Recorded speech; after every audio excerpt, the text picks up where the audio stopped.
So I watched a very interesting movie yesterday, Thug Life. Well, it's not Thug Life, but The Hate You Give. The title of the movie is The Hate You Give. Yeah, that's a very interesting thing. It's basically this movie that's centered around not racism specifically, but police brutality. And there's not much I can say to explain what's going on. You'd have to watch it yourself to understand, you know what I'm talking about. But like, basically, I think it also ties to what happened to, is it Floyd?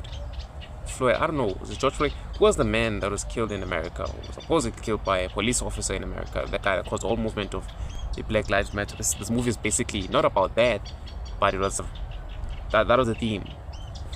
So it's basically this girl who loses a friend to a police who panicked and thought he was holding a gun while he was holding a brush and shot him and he died. Khalil. And I hate to say this, but this movie made me realize how I've, in literal terms, or in a literal sense, how I've also been hating on my own blackness. You know what I'm saying? And how I projected that shit onto videos and onto how other people act. You know what I'm saying? And calling other people the same. So saying that other people, whatever. And I'd like to apologize to myself, man, and to people out there, whoever it may concern, man. You know, so much has happened in America, bro. So much has happened in America. And I mean, I cannot even imagine what they're going through. You know what I'm saying? I mean, we all go through our own shit. Every country has their own problems, yes. So I'm not about to bring out apartheid because the elders don't love it when the youth blame apartheid for where they are today. You know, because we were born after 2000. You know, we don't have a right. The apartheid doesn't exist. It can't affect us. You know, that's literally how they frame it. And I was just like, bro, it's almost like, if you're not gonna love yourself for who you are, then who is gonna do it? Because I mean, the world already hates you, right? If you're not gonna love yourself for being black, if you're not gonna love your own skin color, who you are, your history, and where you come from, how far you've come, then who's gonna do it for you? The world is already against you. The world doesn't owe you shit, right? And that movie made me realize something, bro. Yeah, we can get into the theories. It's like Candace Owens and Andrew Tate and all these people about how maybe Black Lives Matter could be a psyop and all of that. But I don't want to get into that. I want to focus more on, man, everyone should embrace who they are, man. I don't know. It's almost like being African, you know? I don't want to, like I said, I'm going to try my best not to get into Africa's history and how we've been oppressed and so on and so forth. You know what I'm saying? Even though that's still the reality today. Y'all can come up with your theories of how G20 has changed that, and you know what I'm saying? I'm questioning its authenticity. I don't know if it was just you, but like, we didn't hear shit. You know?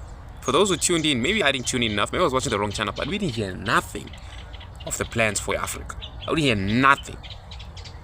Right? But it's cool. I'm just like, be proud for being black, man. Be proud for being white. Be proud for being Indian. Be proud of who you are, man. You know? Don't let bro, it just made me realize, bro, I've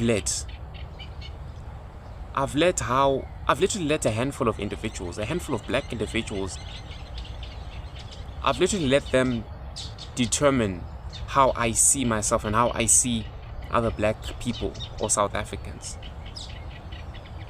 When I was watching this movie, literally, I want to paint you a picture of what's literally happening in this community, bro, in our communities in South Africa, because it's sad.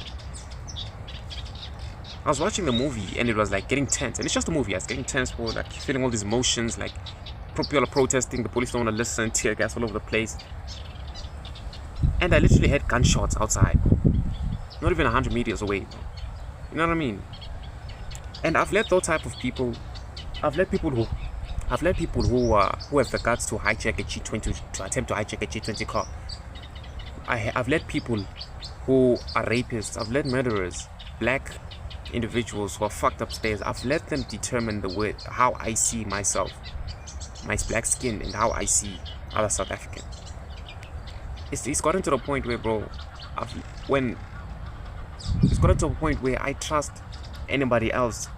In fact, I trust others more than my own people. And in a literal sense, it may seem as a joke, but like, it's almost like I've turned on my own people. Dramatic, right? It's too dramatic. And I refuse, bro. I refuse to let a handful of these demonic projections to fuck up everything we're trying to build as Africans and as a human race. You know, we need to stand up against these people because it's a problem, bro. I think this thing of let me mind my own business, bro. These people are literally destroying our societies, bro. And it's funny because it's in a literal sense, these criminals are having kids and they're becoming criminals too. And it's not them who are gonna, bro, we have to face this shit. You know what I'm saying? We're gonna have to struggle. We are gonna be the ones who are gonna be stabbed, killed, shot because of a handful of individuals. Now, just because we gotta deal with this mess, don't you ever forget that being black is an honor because you come from greatness.